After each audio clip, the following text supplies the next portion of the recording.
किशन एक गांव में दूध बेचता था। उसके पास दो भैंस थी। वह सुबह उनका दूध निकालता और पूरे गांव में घूम घूम कर बेच आता था। लेकिन हर दिन उसका थोड़ा दूध बच जाता था। जब वह दूध बेचकर वापस आता तो रास्ते में शिवजी के मंदिर में चला जाता और सारा दूध शिवलिंग पर चढ़ा देता था। यह उसका रोज का नियम था। एक दिन उसका मित्र मिला लेखपाल। उसने किशन से पूछा, अरे तू इतनी मेहनत से पूरे गांव में दूध बेचता है, फिर जो दूध बच जाता है उसे शिवलिंग पर क्यों चढ़ा देता है? बाकी लोग तो थोड़ा सा दूध पानी मिलाकर चढ़ाते हैं, तू भी ऐसा किया कर और बाकी बचे दूध को जमा कर घी निकाल कर बेचा कर, तुझे बहुत फायदा होगा। किशन ने कहा, भैया मैं पूजा पाठ नहीं जानता, मैं तो भोले बाबा की भक्ति करता हूँ। मैं अनाथ हूँ और इन्हें अपना पिता मानता हूँ, इसीलिए इन्हें दूध चढ़ाकर इनकी सेवा करता हूँ। भोलेनाथ की कृपा से मेरी गुजर बसर मजे से हो जाती है। लेखपाल उसे बहुत समझाता है, लेकिन वह नहीं मानता और हर दिन सारा दूध शिवजी पर चढ़ा देता था। एक दिन किशन मंदिर में दूध चढ़ा रहा था। तभी मंदिर के पुजारी ने कहा, बेटा हर दिन तू महादेव का अभिषेक दूध से करता है, तेरी क्या मनोकामना है जिसके लिए तू ये सब कर रहा है? किशन ने कहा, मुझे भोलेनाथ से कुछ नहीं चाहिए, मैं पूजा पाठ तो जानता नहीं हूँ। मैंने कुछ लोगों को दूध में पानी मिलाकर चढ़ाते देखा तो मुझे लगा भोलेनाथ पानी मिला दूध पीकर कमजोर ना हो जाएं, इसीलिए इन्हें शुद्ध दूध चढ़ा देता हूँ। यह सुनकर पुजारी बाबा हंसने लगे। वह किशन के भोलेपन और उसकी अनोखी भक्ति से बहुत प्रसन्न थे। एक दिन गांव में बारिश हो रही थी। किशन बारिश के कारण दूध बेचने जा नहीं सका। उसका सारा दूध बच गया। वह सारा दूध लेकर मंदिर पहुंच गया। वहां पुजारी बाबा ने उसे रोका और कहा, बेटा इतना दूध चढ़ाएगा तो सारा दूध पानी की तरह बह जाएगा। तब किशन ने कहा, लेकिन बाबा ये तो मेरा रोज का नियम है, मैं इसे कैसे छोड़ सकता हूँ? मैं ये दूध घर वापस नहीं ले जा सकता हूँ। तब पुजारी बाबा ने कहा, तू इस सारे दूध की खीर बनाकर भोलेनाथ का भोग लगाकर गांव में बांट दे, इससे तुझे बहुत पुण्य मिलेगा। किशन को पुजारी की बात अच्छी लगी। वह गांव से खीर बनाने का सामान ले आया और मंदिर में सारे दूध की खीर बनाई। भगवान का अभिषेक खीर से किया और सारे गांव में खीर बांट दी। उसके बाद से किशन ने एक नियम बनाया।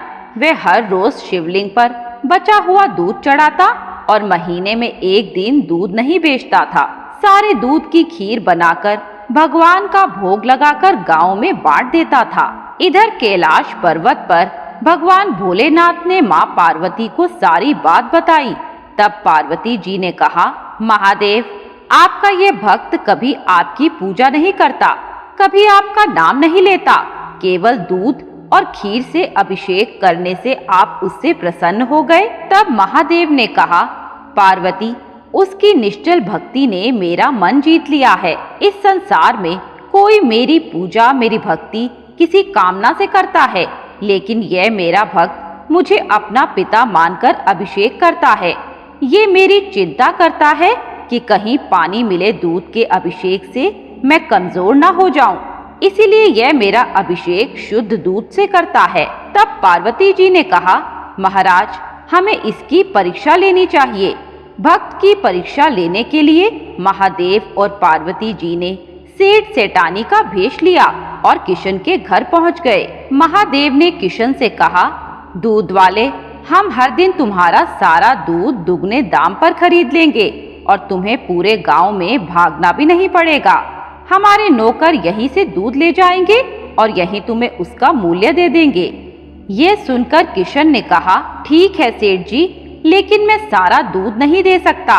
मेरी भैंसें जितना दूध देंगी उसमें से थोड़ा सा मैं भोलेनाथ के अभिषेक के लिए रखूंगा, बाकी आप चाहें तो खरीद सकते हैं। तब पार्वती जी ने कहा, हमें तो बहुत सा दूध चाहिए, तुम सारा दूध दे दो, भले ही दाम 4 गुना ले लो। तब किशन बोला, नहीं, मैं अपने भोलेनाथ को भूखा नहीं रख सकता, तुम्हें दूध लेना हो तो लो, नहीं तो चले जाओ। यह सुनकर सेठ सेठानी वहां से चले गए और कुछ दूर जाकर एक गरीब ब्राह्मण ब्राह्मणी का भेष बनाकर बैठ गए। किशन जब सारे गांव में दूध बेचकर मंदिर जा रहा था, उसे किसी के रोने की आवाज आई। वह पास गया तो ब्राह्मणी बैठी रो रही थी। किशन ने पूछा तो उन्होंने बताया, मैं और मेरे पति कई दिनों से भूखे हैं, हमारे पास खाने को कुछ नहीं है। यह सुनकर किशन ने अपना सारा दूध ब्राह्मण ब्राह्मणी को दे दिया। उन्होंने सारा दूध पी लिया। उसके बाद ब्राह्मण ने पूछा, भाई तुम ये दूध कहाँ ले जा रहे थे? तब किशन ने मंदिर में अभिषेक की बात बताई। यह सुनकर ब्राह्मण ने पूछा, तुमने अपना नियम क्यों तोड़ दिया? तब किशन ने कहा, भगवान भोलेनाथ मेरे पिता हैं, आप भी उन्हीं की संतान हैं। एक पिता स्वयं भूखे रह सकते हैं, लेकिन अपनी संतान को भूखा नहीं रख सकते।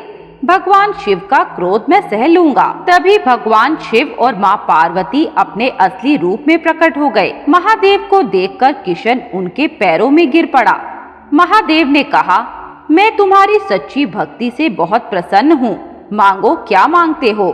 किशन बोला, बाबा मुझे कुछ नहीं चाहिए, बस अपनी भक्ति मुझे दे दीजिए। भगवान शिव ने उससे कहा, तुम मेरे सच्चे भक्त हो, आज से तुम्हें कोई कष्ट नहीं होगा। तुम इस संसार में रहकर मेरी भक्ति करते रहोगे और मरने पर तुम्हें मोक्ष की प्राप्ति होगी। ये कहकर भगवान शिव और माँ पार्वती अंतर ध्यान हो गए।